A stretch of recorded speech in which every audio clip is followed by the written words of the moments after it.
Hey, what's going on, guys? Welcome back to another Idle Angels video, and we have the weekly reset that actually happened yesterday, but I did not make the video yesterday, so that is the reason why you are seeing it now.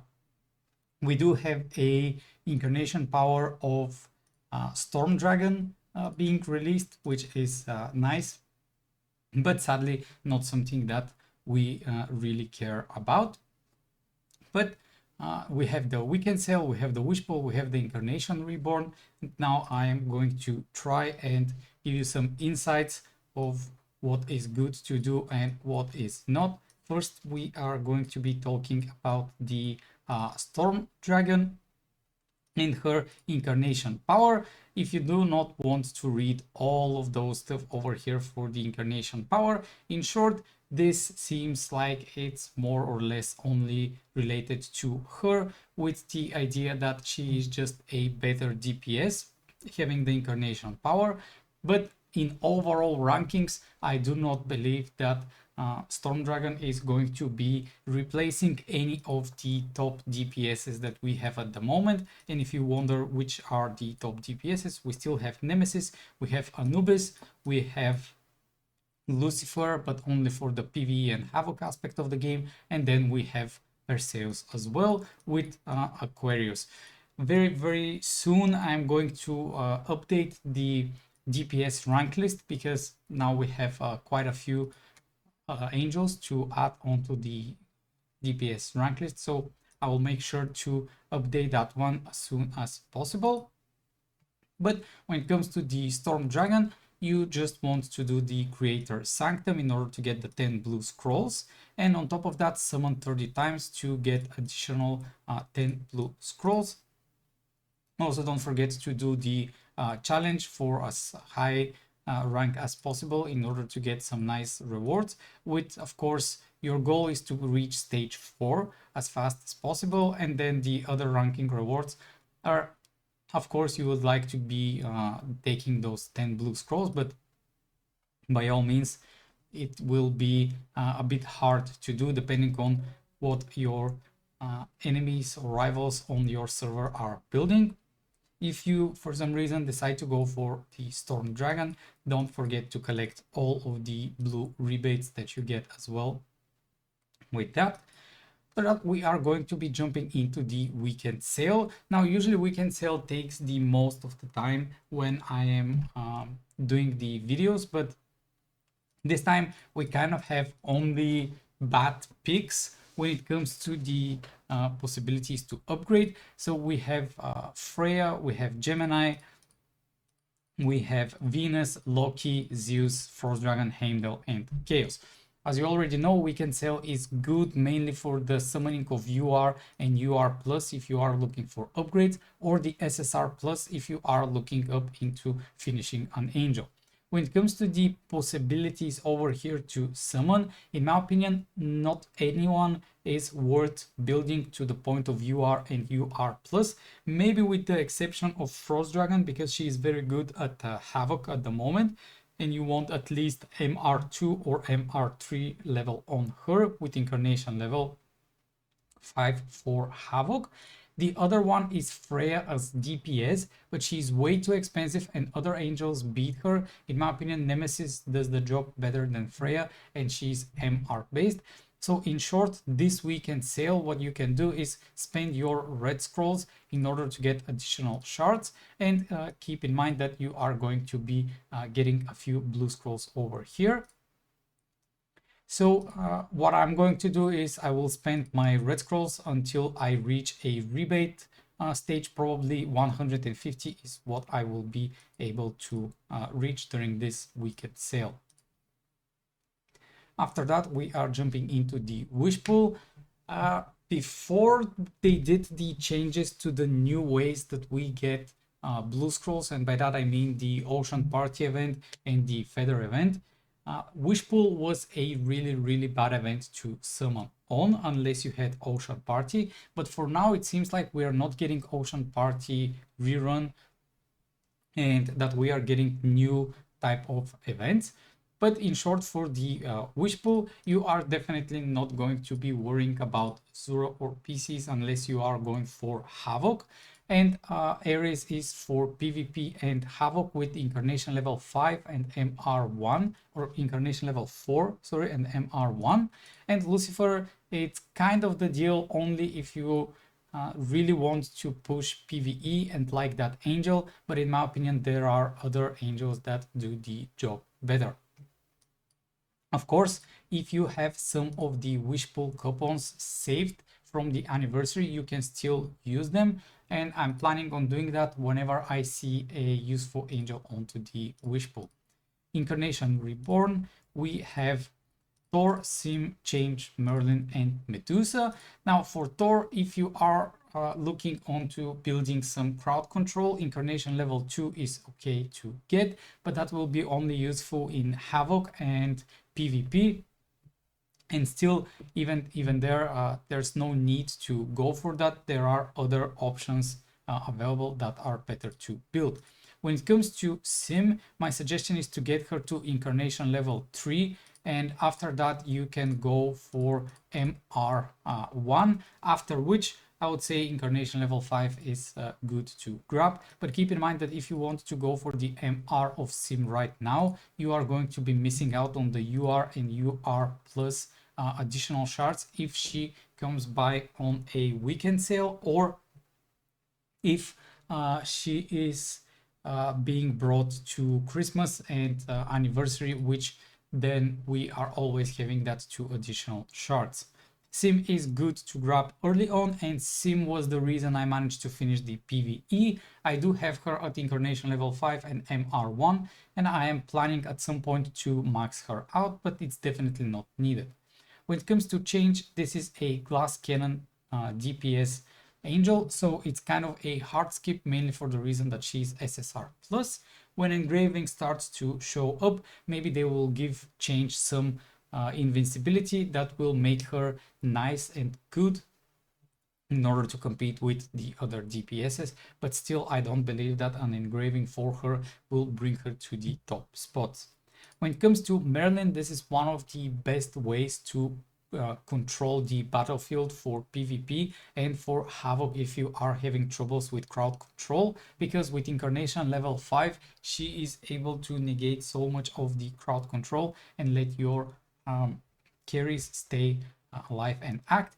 This is probably the best option to get MR1 Incarnation level 5 and put her on place 4 or 5, usually 5 on the battlefield. So it's very good to grab if you are PvP oriented person. When it comes to the Medusa, probably one of the best angels for Havoc. And again, for PvP, she's HP based angel, so at some point you will definitely want a maxed out Capricorn for her. On top of that, she does quite a lot of reflect damage, and she can become immune to all damage. So we have seen her in Havoc being able to negate all the damage and one-shot the entire enemy team. So it's definitely a good grab if you are PvP oriented or Havoc oriented. In my opinion, I think I will first max out Capricorn and then go for the maxed Medusa, because Capricorn is a support and I will benefit her from the subline quite a lot.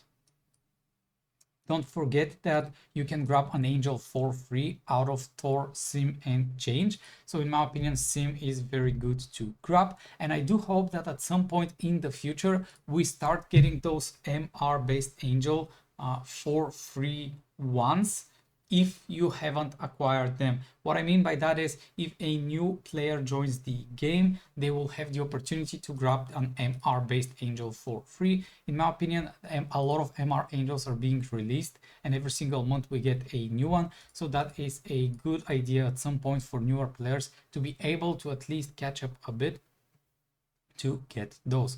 For the packs, always 5 blues for €1 are the best deal. After that, you are looking for deals that are 3 blues to $1 being spent.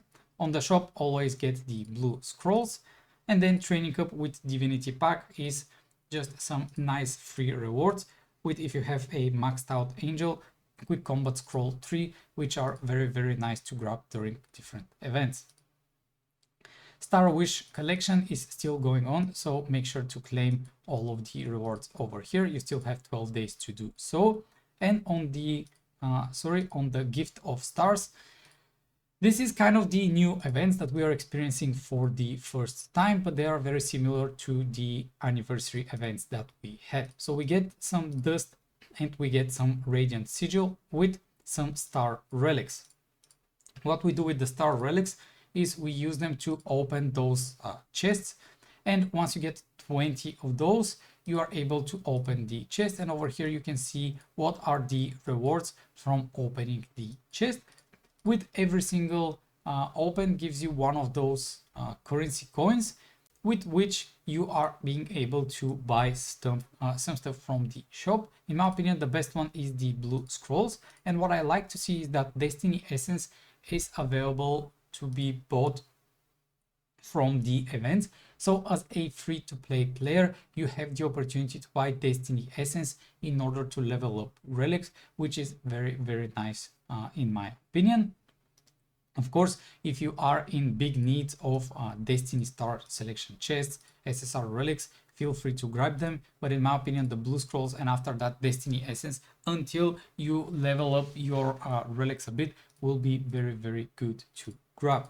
The redeemable items, in my opinion, the best one is the blue scrolls, which you are definitely going to be grabbing 5 times for sure. And after that, you are going to be swapping for the other blue scrolls. Again, we used to get a lot of these tier 3, tier 4, tier 5 chests once we had the feather event. Now that the feather event is being removed, maybe you will need to calculate in order to get the correct tier 3, tier 4 and tier 5 chests amount to level up your angels and like the DPS to get the sword, for the HP based angels to get the belt. So in my opinion, the blue scrolls that are these cheap ones are the priority. After that, make sure to calculate if you can grab some of these over here, some of these tier 3, tier 4 or tier 5 if you really need them. And here on the bottom we can see that we still can exchange our starfish and our shells for those old ocean party rewards. Then Havoc is almost on the end of its line. Next week it will be finished. And with that, try to push for as much as you can on overall rankings. My goal is to be top 200 everywhere, which is very, very nice because I do believe I will be able to be on top 200 everywhere. And I'm almost done with the main Havoc. So hopefully I will be able to reach Endless today or tomorrow when I have a bit more time to push. Weekend Bliss, it's just some free diamonds. Then we have the Fear Abyss open over here on the daily Secret Abyss. So make sure to complete it and grab your free upgrades for the relics. We have the bakery event, which to me is one of the most annoying events because it requires you to log in every 12 hours, because over here the energy replenishes every 12 hours to the maximum and you need to click it in order to grab the energy.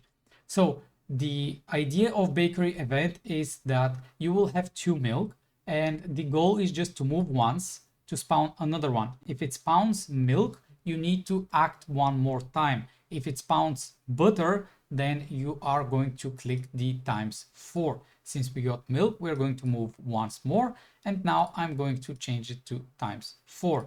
After that, we are combining those milk and butter into the wheat. Then we start with the flour, and your goal is to reach 11 points. This is the maximum that the items can stack. So once you reach 11, this is when you will have it stuck and you have the opportunity to either sort or eliminate a block. So when you get a block that says 11, feel free to eliminate it to make it a bit easier for you, but you don't really have to. As you can see, I have 6 of those already collected.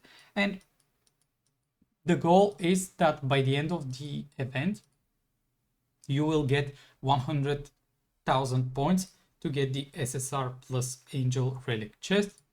But my goal is to reach 90,000. That's why I don't really care about logging every single day twice for the 12-hour reward, because I only care about the blue scrolls, and this top reward is not kind of a big meaning for me. When it comes to the Smelt Master, we are going to grab as many of the daily rewards as possible. And the good news is that you can collect all of them. And on the Smelt package, there will be 10 additional daily for grab.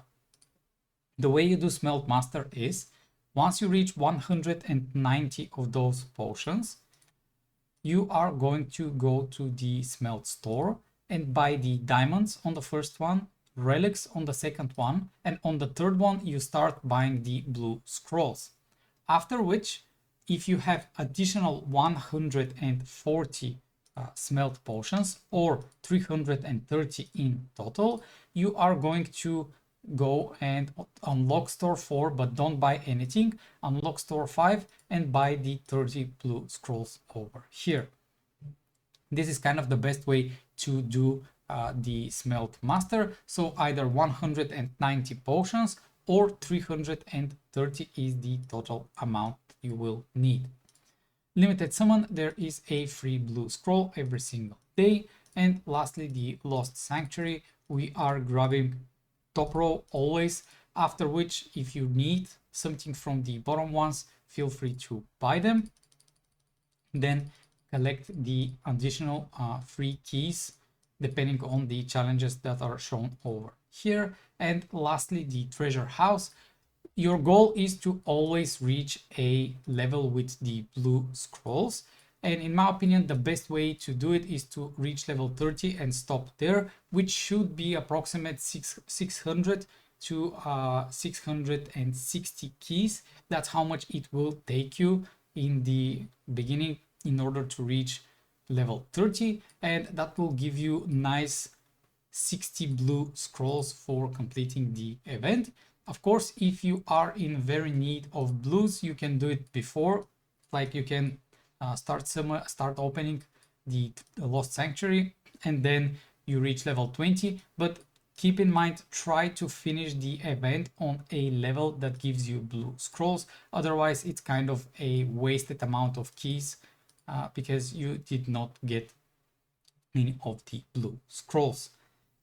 Overall, this is going to be it for this weekly event. If you have any questions, do not hesitate to put them down in the comments, and stay tuned for the new DPS rank list that I'm going to post, and hopefully that I can give you some more insights on deciding on your first, second, third, or overall in general understanding the DPS angels in the game. Thank you all for watching. See you next video.